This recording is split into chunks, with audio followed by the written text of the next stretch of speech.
हम आपको बताएं कि गठन के समय ही हम लोगों ने जो नाम रखा वो बिहार राज्य आंगनबाड़ी कर्मचारी यूनियन।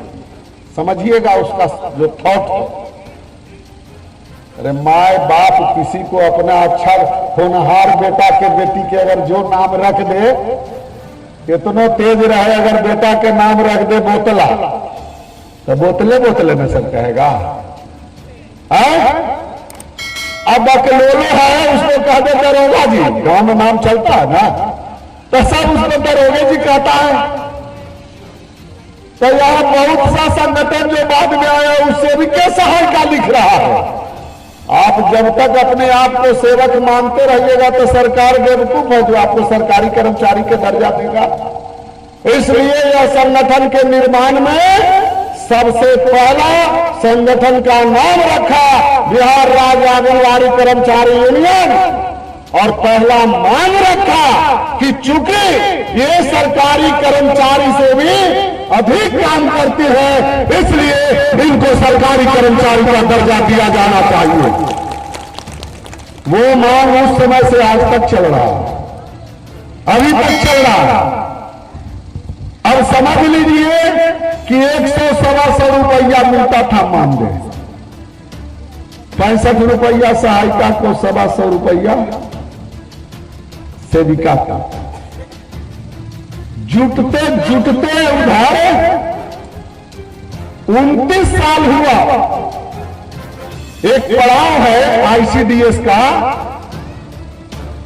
जिसको हम हर जगह बोलते हैं कि 29 साल हुआ तो सेविका को 500 और सहायिका को 250 यही मिलता था।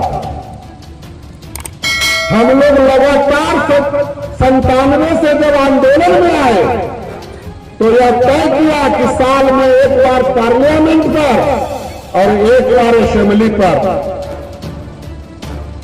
सब लोग कोई होली मनाते, दिवाली मनाते, ईद मनाते, बकरीद मनाते।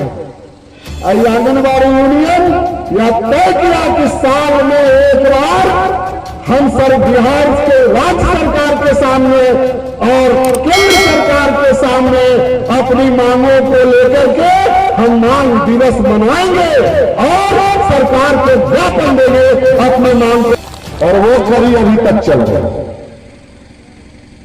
वो घड़ी अभी तक चल रही है। 8 साल हम लोग वो समय था।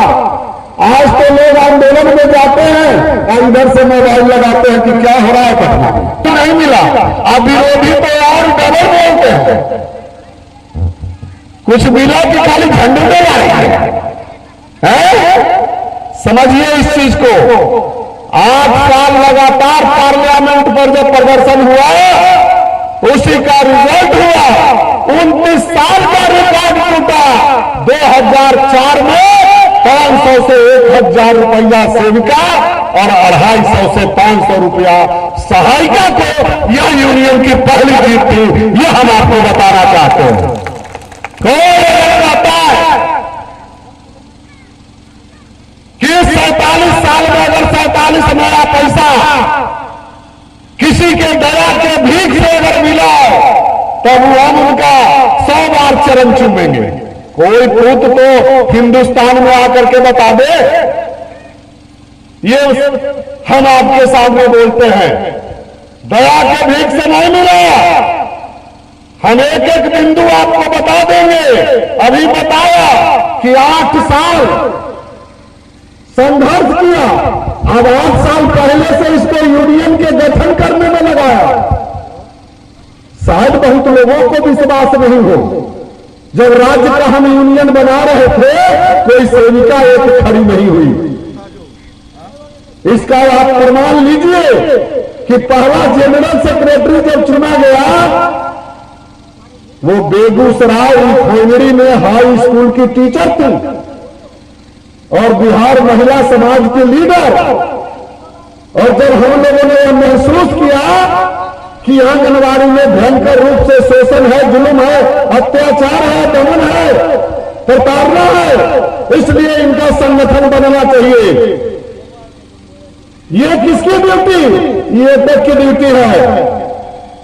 हिंदुस्तान में अभी यही एटक के बैनर तले संगठित है और आप ही जैसा पहले उसको मिलता था, आज 1.5 लाख और 2 लाख पर संघर्ष के बल पर पहुंचा है। दया के से आप बैंक वाले से पूछिए, टीचर से पूछिए ना, आप लोगों को पहले उठाइएगा तब ना पता चलेगा।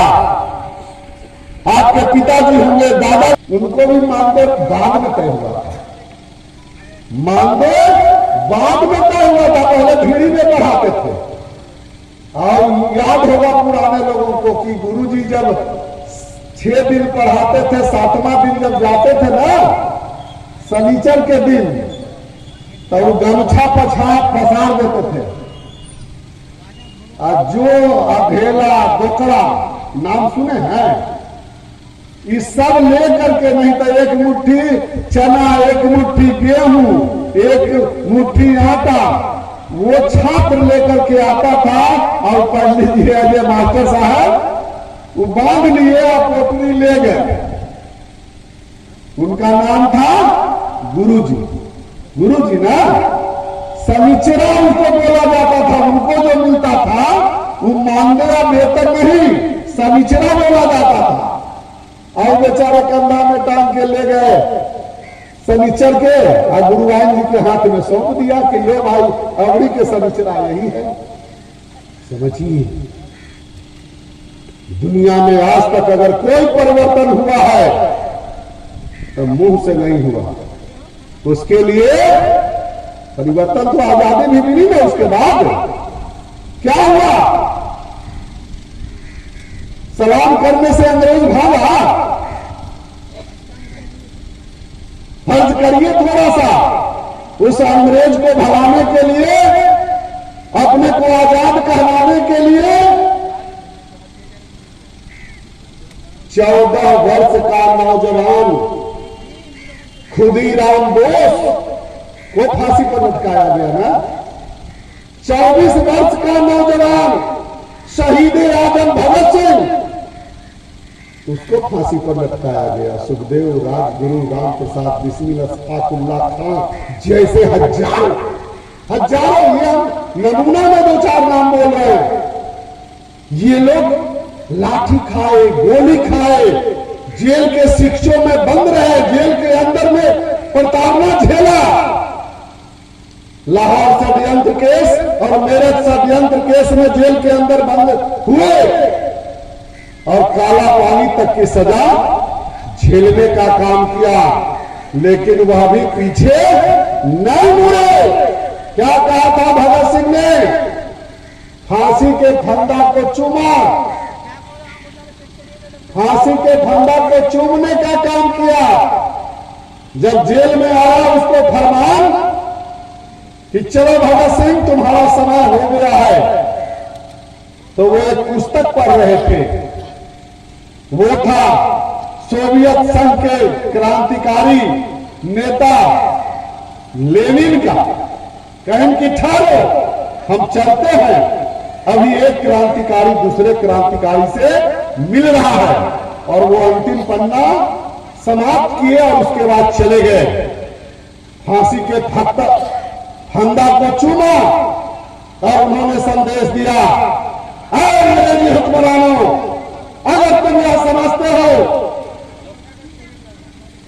कि एक भगत सिंह को फांसी पर लटकाने से हिंदुस्तान की जनता का आवाज जुबान बंद हो जाएगा, तो तुम उस मुगालते में मत रहो। भारत मां की मां ने इतना वीर सपूत पैदा किया है कि एक न एक दिन तुमको हिंदुस्तान छोड़ के जाना पड़ेगा और तुम्हारा फांसी का फंदा कम पड़ जाएगा।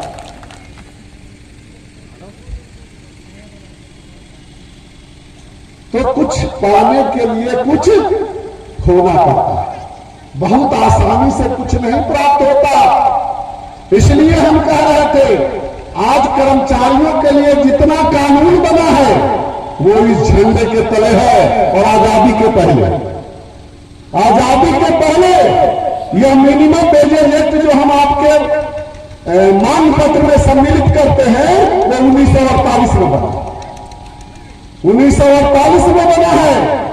आज तो जो परिस्थिति आ गई कि जो कर्मचारियों के लिए, श्रमिकों के लिए, मजदूरों के लिए, आंगनबाड़ी सेविका, सहायिका, मिड डे मील वर्कर, आशा वर्कर, ये सारे लोग जो स्कीम वर्कर के रूप में काम कर रहे हैं, वो कानून भी इस सरकार ने समाप्त करने का, आप जानते हैं चर्चा चल रही है देश में।